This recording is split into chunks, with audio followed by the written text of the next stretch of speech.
Hai, Assalamualaikum warahmatullahi taala wabarakatuh. Salam sejahtera, salam rezeki dan salam Malaysia Madani. Sekali lagi bersama dengan saya, Kaunselor CTF, Siti Fatimah Abdul Ghani, Pegawai Psikologi Kanan dari Pejabat Pendaftar UPM. Dan kali ini kita dah masuk ke episod yang keempat ya, untuk podcast Heart to Heart bersama Kaunselor CTF Faith LCK. Dan untuk kali ini, seperti biasa, topiknya sangat hebat, sangat berguna, sangat bermanfaat untuk kita semua, khususnya kepada para penonton yang semuanya adalah warga UPM dan juga luar UPM ya. Dan kita kembali lagi untuk episod kali ini bersama dengan seorang lagi figura hebat di UPM. UPM ni dia memang banyak ada figura yang bagus-bagus, yang hebat-hebat ya. Pakar-pakar. Jadi kita bawakan yang berbahagia Dr. Aisyah Siddiqah binti Alimuddin, pensyarah perubatan dari Fakulti Perubatan dan Sains Kesihatan UPM. Apa khabar, Doktor? Alhamdulillah, terima kasih. Saya difahamkan doktor baru saja sampai di bumi Malaysia ni kan, selepas pergi ke mana, Doktor? Pergi ke Australia untuk program. Ada dekat 2 minggu di sana, Alhamdulillah. So, lepas dapat jemputan tu, itulah Alhamdulillah sampai-sampai ni dapat jemputan, kita join lah. Harap tak jet lag lah. Alhamdulillah. Boleh tahan lagi ni. Boleh tahan kan? Maksudnya physical, mental, emosi stable. Alhamdulillah. Baik penonton, kita pada minggu ini kita akan berkongsi berkaitan dengan topik yang kita namakan sebagai psychiatry. Apa tu?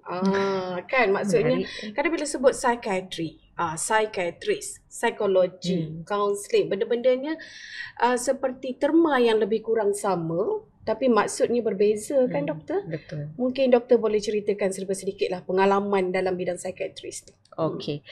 So terima kasih sekali lagi atas jemputan. So, Assalamualaikum warahmatullahi wabarakatuh. Untuk menjawab soalan apa psychiatry ni sebenarnya, I think kita mungkin boleh bercakap sikit tentang sejarah, lepas tu kita ke masa sekarang. So psychiatry ni dia bermula dengan satu pakar pada kurun ke-13 atau ke-14 lama dulu. Dia seorang Jerman dan dia kata psychiatry ni dipecahkan kepada dua. Okay. PCR and then chiatry, macam gitu. PCR and then I3. Okay. So PCR tu ialah kita kata soul ataupun kita punya hati, kalau dalam apa nama dia, bahasa Melayu lah lebih kurang ada orang mungkin dia kaitkan dengan spiritual, rohani Iatri tu pula adalah rawatan sebenarnya. So bila kita gabungkan, kita tengah cakap pasal rawatan kerohanian ataupun hati tu sebenarnya. Tapi kalau kita nak kembangkan lebih lagi, psychiatry ni dia bukanlah hanya fokus pada jiwa, right? So psychiatry ni secara menyeluruh dia adalah sesuatu bidang yang kita dah tahu hujung ada rawatan kan. So maknanya ini memang bidang perubatan. Itu kita tak boleh nak lari. Alright. So dia bidang perubatan, dan dalam bidang perubatan ni kita memberi bantuan kepada individu-individu yang mungkin mengalami masalah dari segi kita kata jiwa tadi, betul, tapi kita juga tengok pada minda mereka, tingkah laku mereka, dan kita juga akan kaitkan dengan keadaan sosial dan spiritual mereka di sekeliling. Maksudnya keseluruhan yang berkait dengan individu tersebut. Betul. Pemikiran, perasaan, tingkah laku, persekitaran sosial, dan juga kadang-kadang disebabkan kita ni di dalam negara yang banyak kita berkaitkan dengan keagamaan contohnya. So kita cakap pasal kerohanian juga. Spiritual. Ya, betul. So psychiatry ni adalah sesuatu bidang perubatan, dan itu yang membezakan dia daripada bidang-bidang lain yang mungkin tadi Puan Siti cakap. So kita tengah bercerita pasal clinical psychology contohnya, ataupun kita bercerita pasal counselling contohnya. Mereka ni adalah bidang yang lebih kita kata kepada sosiologi ataupun perubatan, tetapi tidak boleh menggunakan ubat-ubatan. Sebabnya pakar-pakar psychiatry adalah pakar-pakar yang sebenarnya dilatih dengan bidang perubatan dahulu dan lepas tu menyambung sub kepakaran dalam bidang psychiatry. Maksudnya psikiatri. Gitu. Itu maksudnya tambahan dia adalah ubat-ubatan. Iatri tu, so rawatan Iatri itu tu. rawatan dia menggunakan Ubatan. ubat-ubatan. Selain daripada tu, of course, apa yang kaunselor juga lakukan, apa juga yang clinical psychologist lakukan dari segi terapi, kan? Itu pun kita boleh lakukan. Cuma beza kita ialah kita juga boleh top up dengan ubat-ubatan jika pesakit tu perlukan. Dengar tu para penonton semua. Jadi harap semua jelas faham apa itu psikiatri, apa itu psikologi klinikal, apa itu counselling, dan ianya sebenarnya berkait rapat dalam perawatan. Cuma kaedah perawatan itu berbeza-beza. Sedikit sebanyak. Sedikit sebanyak tu. Cuma matlamatnya tetap sama. Tetap sama. Membantu seseorang individu untuk pulih kembali kepada fungsi seperti biasa. Boleh integrate balik kepada komuniti. Dan yang paling penting saya rasa ketiga-tiga kita kata kumpulan ni saya sangat rasa saya rasa dia tak boleh berfungsi secara bersendirian. Ini pandangan saya. So ketiga-tiga ni adalah pasukan yang kita perlu untuk kita bantu kembali individu tu pulih kepada keadaan asal mereka. Peringkat mana yang asasnya? Kalau saya difahamkan untuk kaunseling adalah mereka yang masih lagi waras dari segi pemikirannya, rasional dan boleh faham apa itu dan ini, kan? Maksudnya masih lagi boleh memahami konsep-konsep yang ingin disampaikan oleh orang lain. Tapi bila masuk ke part psikologi klinikal, maksudnya dia memerlukan rawatan yang lebih terperinci. Betul. Dan bila psikiatri tu dia dah melibatkan ubat-ubatan. Betul, macam tu ya doktor. Betul Puan. So apa yang kita faham daripada segi peringkat-peringkat ni ialah kita kena sedang melihat kaunselor adalah mereka yang saya rasa adalah orang terbaik untuk memberi kita kata pencegahan contohnya, membantu mengekalkan kesihatan mental contohnya sebelum seseorang individu tu mengalami masalah kesihatan mental. Right? So kita penyakit mental ni di spektrum. Dia bukannya sesuatu yang kita kata terus jadi, kan? So dia ada peringkat-peringkat dia. So bagi individu yang mungkin dia lebih ringan ataupun belum lagi mengalami penyakit mental contohnya, mungkin dengan kaunselor seperti mana Puan cakap tadi cukup untuk membantu, alhamdulillah. Tapi kalau mereka mengalami kita kata atau moderate symptoms, gejala dah mula ada, bergantung kepada keadaan, dan mungkin ada individu dia nak cepat sembuh. So walaupun dia mild atau moderate, dia mungkin nak datang terus kepada psikiatri untuk dapatkan rawatan. Maksudnya tahap kesedaran dia tu tinggi. Betul. So dia bergantung kepada keadaan. Tapi memang bila individu tu mengalami gejala yang kita kata sangat ketara, severe symptoms, itu memang dah memerlukan bantuan daripada pakar psikiatri. Ada orang dia takut doktor perkataan psikiatri dengan mental tu. Jadi dia rasa macam kalau mental tu memang tak waras lah. Lepas tu ada juga kaum keluarga yang rasa macam tak nak ambil tahu, kalau boleh mengasingkan mereka ni, kan. Jadi pengalaman doktor sendiri, kan, berdepan dengan mereka yang ada isu kesihatan mental, mungkin dari segi penerimaan keluarga ada tak yang payah? I think dalam mana-mana bidang kita memang akan ada segelintir daripada pesakit dan keluarga yang mungkin susah nak menerima, kan, penyakit tertentu. Siapa pun takkan suka untuk ada penyakit, kan, untuk to start with. So tetapi dalam bidang psikiatri ni memang kita tahu stigma tu lebih ketara banding dengan bidang-bidang lain, right? So dalam bidang psikiatri apa yang kita lihat ialah kadang-kadang pesakit dan keluarga datang lewat untuk mendapatkan rawatan kerana mereka nak cuba rawatan-rawatan lain contohnya di luar sebelum datang ke kita contohnya. So ini mungkin untuk saya tak ada halangan kalau mereka nak cuba rawatan lain, tetapi kita harapkan dengan lebih kesedaran mereka datang lebih awal, sebab kita tahu dengan lebih awal rawatan mereka terima, lebih cepat dan lebih mudah untuk mereka sembuh sebenarnya. So untuk kita cerita pasal stigma ni memang dia boleh jadi topik yang sangat besar sebenarnya sendiri, tetapi saya rasa antara benda yang kita boleh lakukan untuk mengurangkan stigma ni sebenarnya ialah untuk kita lebih terbuka bercakap tentang hal psikiatri, penyakit mental ni seperti macam ni. Nak terbuka tu yang payah tu. Betul. So I think kita kena ada perasaan empati pada orang yang mengalami penyakit tu, dan pada masa sama kita juga kena tahu yang benda ni boleh siapa-siapa pun boleh alami. Kita punya statistik di dalam negara dan di luar negara jelas menunjukkan dalam 1 dalam 3 individu mungkin mengalami kemurungan contohnya. 1 dalam 5 mungkin mengalami anxiety contohnya. So ni statistik yang kita kata makin lama makin meningkat. Kita sedang lihat kemurungan contohnya, sebagai contoh, sedang meningkat dalam kita kata non-communicable disease. Dulu dia mungkin di bawah, sekarang ni dia sedang mengejar kita kata cardiovascular disease. Dia dah dekat nombor 2 dah tu sekarang. So bila kita nampak kepentingan bercakap tentang ni, sebab kita perlu rawat awal, sebab impak dia bukan sahaja kepada individu. Bila seseorang tu mengalami penyakit mental ni, dia mengalami impak kepada keluarga, dia memberi impak kepada komuniti dari segi kita nak bekerja, ekonomi, healthcare tu kan, load tu.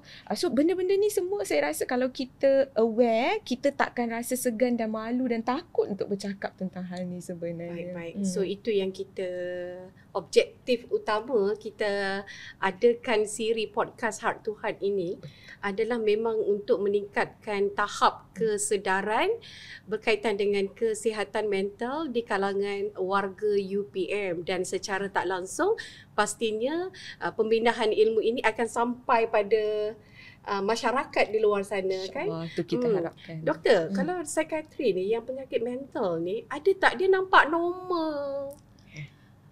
Bekerja macam biasa. Tetapi asasnya dia ada mengalami simptom-simptom kesihatan mental, dan mungkin apa-apa agaknya simptom itu yang mungkin doktor boleh share, kongsi dengan penonton kita. So I think itu soalan yang sangat baik, dan saya rasa saya selalu guna analogi ni bila bercakap tentang penyakit mental dan beza dia dengan penyakit fizikal kan.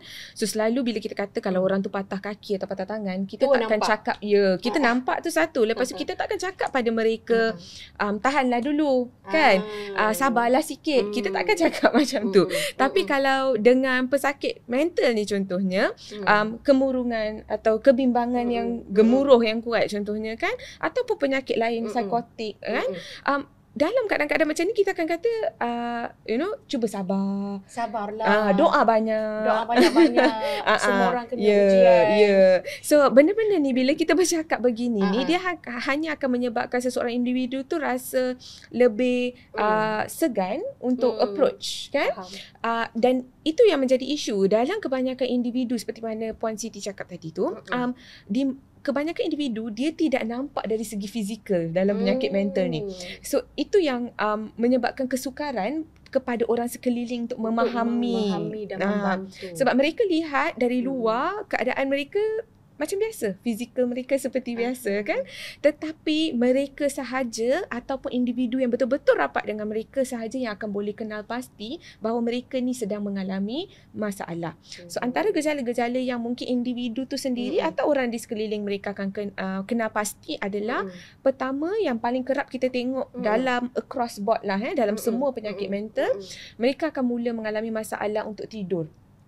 Okay, so itu antara gejala yang paling common first akan datang.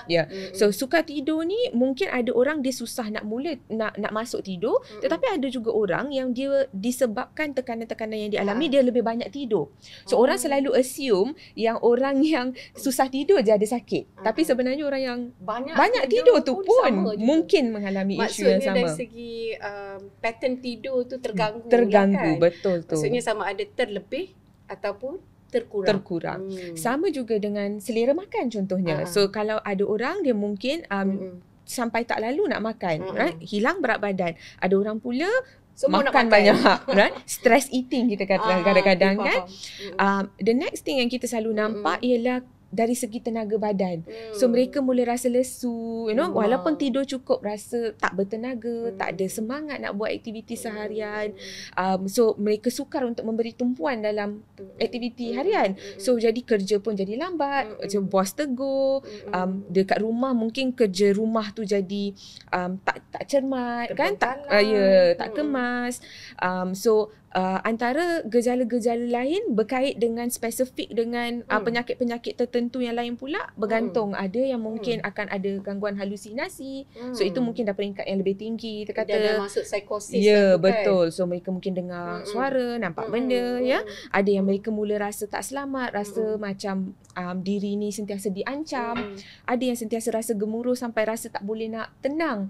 Sentiasa rasa macam diri ni perlu buat sesuatu, cannot sit still kita kata.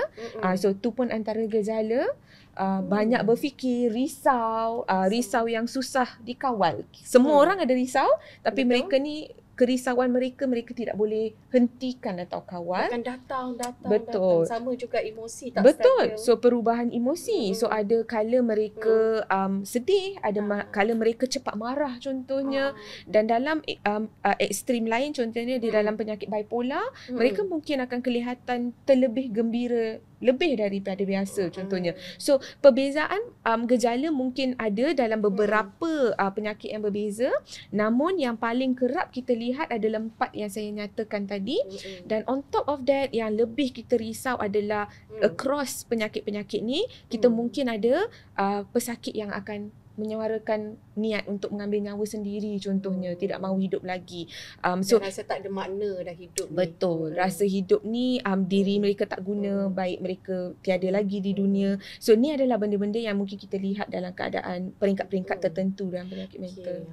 Banyak maklumat yang kita dapat kali ini kan. Jadi pencerahan demi pencerahan daripada episod pertama, kedua, ketiga, keempat. Jadi kita mengharapkan penonton semua dapat satu maklumat yang jelas, yang tidak kata saya rasa begini, saya rasa begitu, orang cakap begini, orang cakap begitu kan. Jadi ini adalah maklumat yang sahih daripada pakar sendiri kan.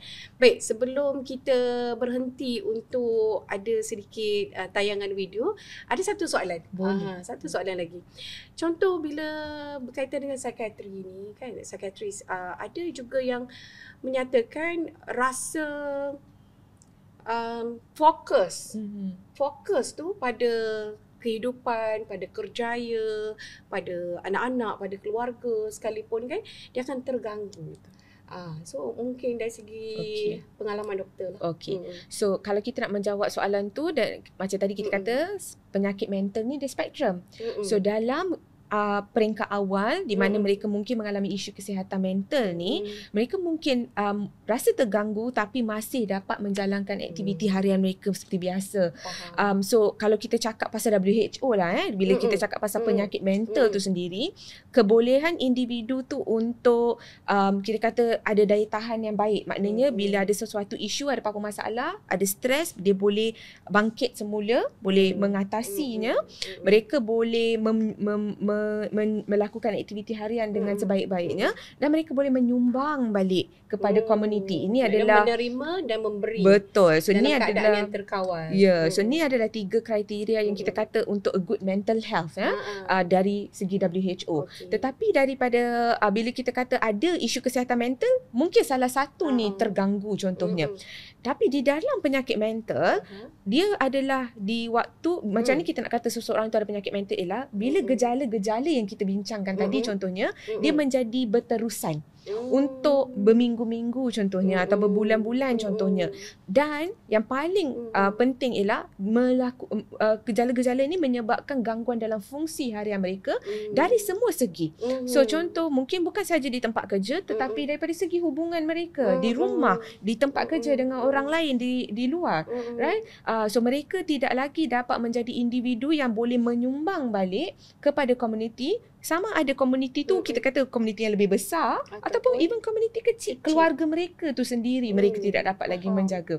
So ini adalah beza antara kita kata isu kesihatan mental dengan penyakit mental tu sendiri. So bila kita lihat di dalam kita punya praktis klinikal ni, kebanyakan masa macam saya kata tadi disebabkan isu stigma dan isu mereka segan contohnya, ataupun mungkin ada yang masih tidak tahu cara nak mendapatkan rawatan awal. So by the time mereka datang, mereka dah dalam peringkat penyakit mental mental. So apa yang kita harap dengan program-program seperti ni contohnya, kita harap mereka akan dapat datang lebih awal, kita dapat tackle lagi awal tak sebelum takut lah, maknanya tak ada rasa macam malu sebelum keadaan lebih melarat tu untuk kita dapat selesaikan. Baik, terima kasih banyak doktor. Jadi kita berehat sebentar untuk kita saksikan VT dari LCK Laicikal, iaitu dari Iskandar dan juga Amir. Kita saksikan. Itu siapa tu? Dah kenapa duduk seorang macam tu? Ya Allah, hai. Risau pula budak ni. Kenapa dia ni? Meh. Kau ni kenapa?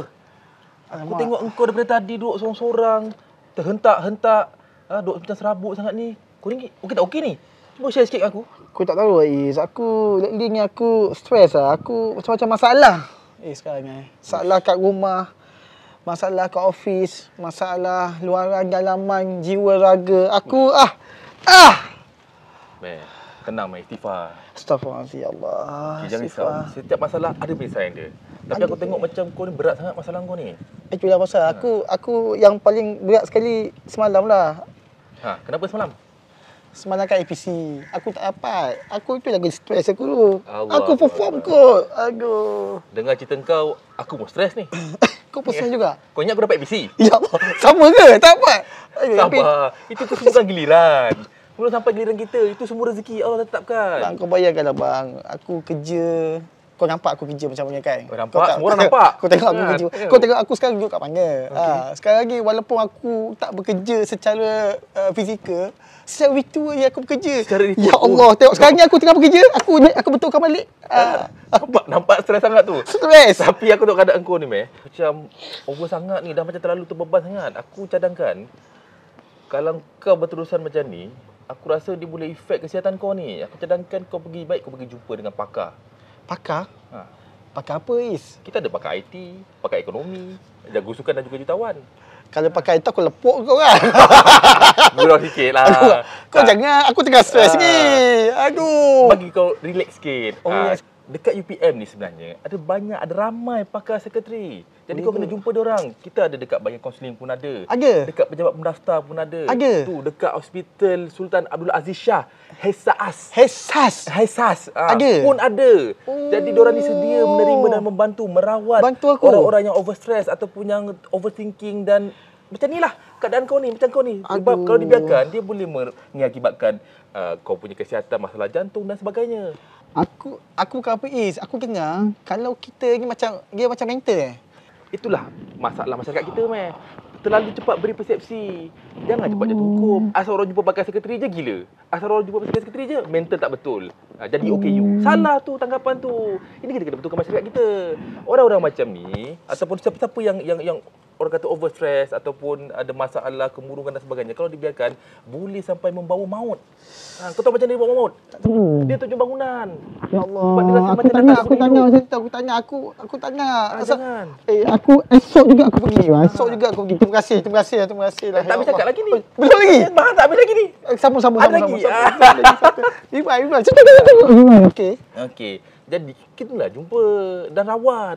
Bila sakit ni rawat. Dan kita kena betulkan lagi minda masyarakat kita. Barulah kita dapat menjaga orang sekeliling masyarakat kita yang ada masalah macam-macam ni Tak gitu bang. Sekarang juga aku pergi. Baik, tadi kita dah saksikan kan doktor, tengok dia punya simptom-simptom yang dilakonkan semula oleh LCK kita kan. Tujuannya untuk pastikan penonton kita dapat faham, itu mungkin ada pernah mereka nampak. Tapi tak tahu, rupanya ia adalah simptom-simptom ataupun petanda gangguan kesihatan mental. Baik, kita sambung baliklah doktor kan. Soalan banyak lagi ni kan, tapi kita harap kita akan pastikan soalan tu kena dengan masa yang diperuntukkan. Baik, dari segi rawatan, mungkin doktor boleh kongsikan dengan kita lah dari segi rawatan awal, peringkat awal bila seseorang itu datang untuk mendapatkan bantuan daripada doktor psikiatri. Okey, so mungkin saya mula ceritakan sedikit tentang prosedur dari awal boleh So dari segi psikiatri memandangkan kita adalah rawatan di hospital. So kebanyakan masa kita memerlukan surat rujukan. Alright. So bila kita terima surat rujukan sama ada daripada klinik kerajaan, klinik swasta ya, kita akan ada screening proses kita panggil di mana di mana kita akan buat keputusan pada peringkat tu di mana sama ada kes ni perlu dilihat secara kecemasan terus ataupun kita akan boleh tunggu untuk kita lihat kemudian dalam beberapa minggu akan datang jugalah. Dia bukanlah kalau kata kita akan lihat kemudian tu sampai berbulan-bulan, tidaklah begitu. Tapi ada tempoh masa dia. Mungkin biasanya lebih kurang dalam sebulan kalau kata kes tu bukan kecemasan ya. So selepas kita buat screening, kita akan decide di mana keadaan peringkat pesakit tu.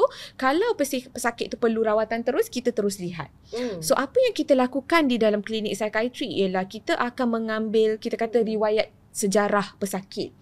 So dalam banyak masa pesakit akan tertanya-tanya, banyak doktor psikiatri ni tanya sebenarnya. Tapi macam yang saya bincangkan dari awal tadi, bila kita hendak memberi rawatan kepada pesakit kita dan sebelum kita membuat diagnosa untuk pesakit kita ni, pada kebanyakan masanya ialah kita perlu dapat riwayat sejarah yang lengkap supaya kita tidak salah mendiagnosa sebenarnya. So benda-benda yang mungkin kita akan tanya adalah termasuklah bukan saja gejala yang berlaku, durasi gejala-gejala tu berlaku, impak gejala tu, lebih daripada tu mungkin kita akan lebih tanya pasal sejarah keluarga. Kita akan tanya pasal masalah kesihatan dan mungkin juga beberapa perkara sensitif, contohnya perkara lampau yang mungkin pernah berlaku, ada isu tentang penyalahgunaan dadah ke alkohol ke contohnya. So perkara-perkara ini penting dalam untuk kita membina diagnosa yang betul dan memberi rawatan yang paling sesuai untuk pesakit kita. So selepas kita duduk dengan pesakit dalam beberapa sesi, kadang-kadang dalam sesi pertama kita boleh terus dapat diagnosa, kita boleh terus beli rawatan, tetapi ada kes-kes tertentu di mana kita mungkin memerlukan masa lebih sikit. So dalam tempoh tu kita akan tengok sama ada pesakit ni memerlukan lebih kepada kaunseling dulu atau terapi dulu sebelum kita memerlukan rawatan ubat-ubatan. Maksudnya memang ada proses-proses yang bila datang pada doktor psikiatri tapi masih lagi screening and then akan lanjutkan sama ada memerlukan terapi ataupun kaunselor. Betul. Atau seterusnya. Betul. Memang macam tu juga ya. So kita bukan on contrary to popular belief lah. Orang selalu kata kalau psikiatri ni datang dia terus bagi ubat. Right? So bukan begitu. Kebanyakan ada yang berkata so kita nak remove stigma tu kalau boleh. Di mana kita kena bagi you all faham di mana kita akan membina rawatan yang terbaik untuk pesakit berdasarkan keadaan, berdasarkan kita kata peringkat contohnya. So di dalam hal-hal macam ni kita akan buat keputusan sama ada pesakit tu memerlukan rawatan terapi dan kita akan rujuk kepada clinical psychologist contohnya. Dan kalau mereka ni memang contohnya gejala terlalu severe ataupun mereka memang kata doktor saya nak rawat cepat, saya just nak sembuh supaya saya boleh kembali kepada kerja saya professional usually ada pengalaman doktor dia memang nak cepat. Betul. Dia bersedia untuk mendapatkan ubat. So mereka lebih selesa untuk mendapat ubat-ubatan di atas sebab-sebab tu dan juga kerana mungkin susah nak beri komitmen sebab terapi memerlukan komitmen mingguan kan untuk datang. Dia secara berkala. So dia mungkin susah patient untuk komit untuk tu. So disebabkan tu mereka lebih selesa untuk mendapat ubat-ubatan. So mereka datang untuk tu. So ini adalah proses kita dan dalam rawatan kita mungkin pada peringkat awal kita akan rawat mungkin seminggu sekali, 2 minggu sekali bergantung kepada keadaan pesakit dan lepas daripada tu kita akan jarakkan dan kita akan tengoklah follow up. So follow up tu memang akan berterusan, decision untuk ubat, keputusan untuk kita sama ada sambung ubat atau tidak, semua itu bergantung kepada keadaan pesakit masa kita punya temu janji susulan tu. Dia perlu jumpa dengan doktor psikiatri. Okey, kepada kebanyakan masa kalau pesakit tu kita mulakan ubat-ubatan, kita biasa akan cuba untuk lihat 2 minggu sekali. 2 minggu sekali. Ini kerana ubat-ubatan kita akan ambil masa untuk mula memberi kesan pada pesakit pesakit, dan pada waktu sama kita nak pastikan ubat yang kita beri ni tidak memberi kesan sampingan yang mungkin mengganggu pesakit. So apa yang kita lakukan ialah kita cuba lihat mereka secepat mungkin, sekerap mungkin supaya mereka boleh datang dan beri feedback balik apa yang sesuai dan tak sesuai dalam rawatan mereka. Pengalaman saya lah untuk kes kesihatan mental. Ada pesakit yang mendapat rawatan dan mendapat ubat-ubatan itu. Dan beliau terpaksa berhenti kerja kerana katanya kesan ubat itu menyebabkan dia tidur di siang hari. Tetapi memang dia wajib ambil. Maksudnya sebelum tidur satu, mungkin dari segi mengikut tahap keadaan kesihatan mungkin. Dan paginya pun kena ambil. Jadi bila dia ambil tu dia kata dia memang akan tidur terus. Kalau dia bekerja tu sangat membahayakan dia lah sebab kerja dia tu menyebabkan dia macam lemah kan. Jadi mamai kadang-kadang tu mungkin doktor boleh komplain lah.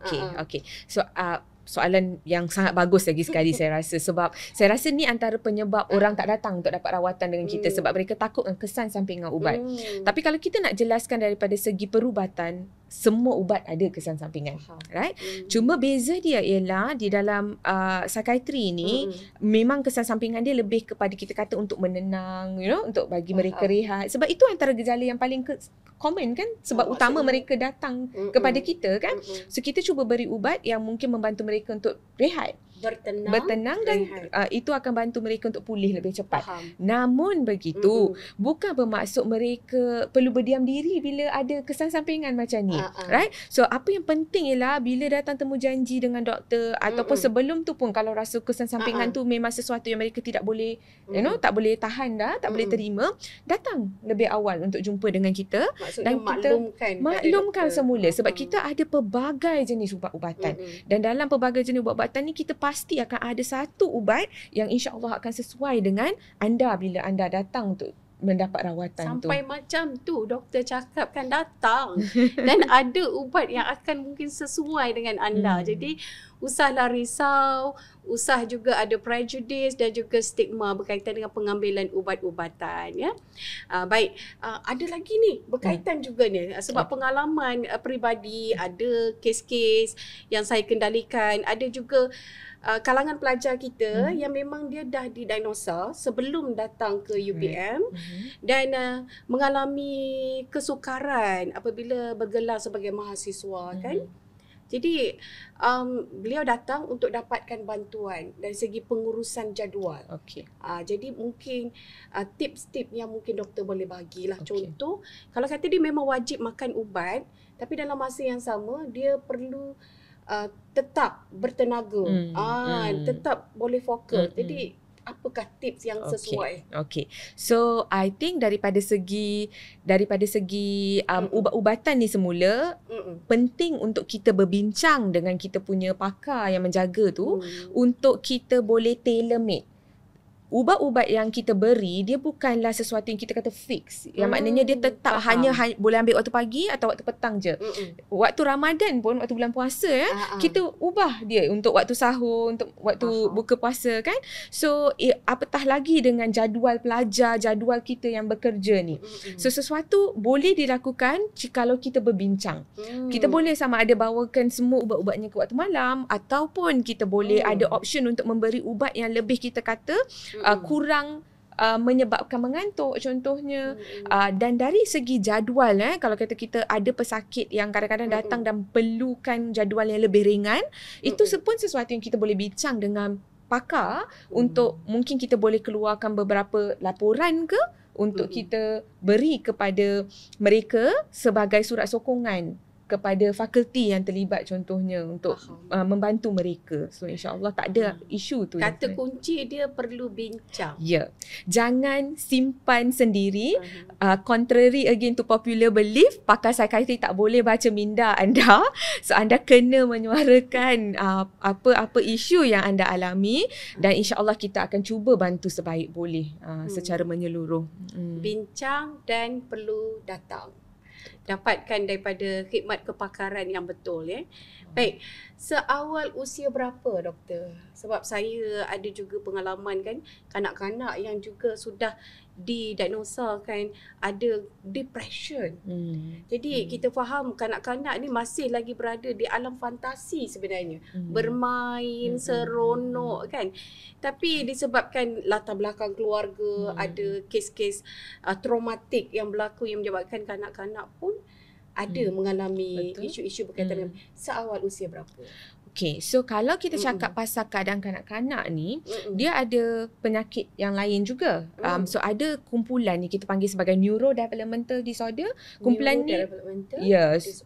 So kumpulan-kumpulan ni adalah kumpulan yang kita tengah bercakap pasal kanak-kanak yang ada ADHD, ada autism. So itu adalah kumpulan yang mungkin lagi awal. So seawal umur 2-3 tahun pun kita boleh detect. Right? Tetapi dalam kumpulan umur yang lebih lanjut lagi, bila mereka boleh bercakap contohnya, mungkin mereka akan mula ada sedikit kita kata anxiety untuk mengasingkan diri dengan ibu bapa. So bila nak pergi sekolah dia ada separation anxiety.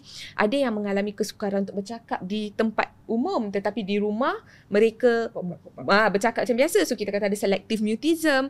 Dan ada yang juga kanak-kanak dan remaja yang mengalami kebimbangan dan kemurungan disebabkan oleh mungkin upbringing, cara keluarga tu sendiri, social environment mereka kan. So untuk kita kata seawal umur mana bergantung kepada kumpulan mana kita tengah cakap ni. Tapi kalau kita cakap pasal autism dan ADHD, memang seawal umur 2 tahun tu kita memang boleh lihat.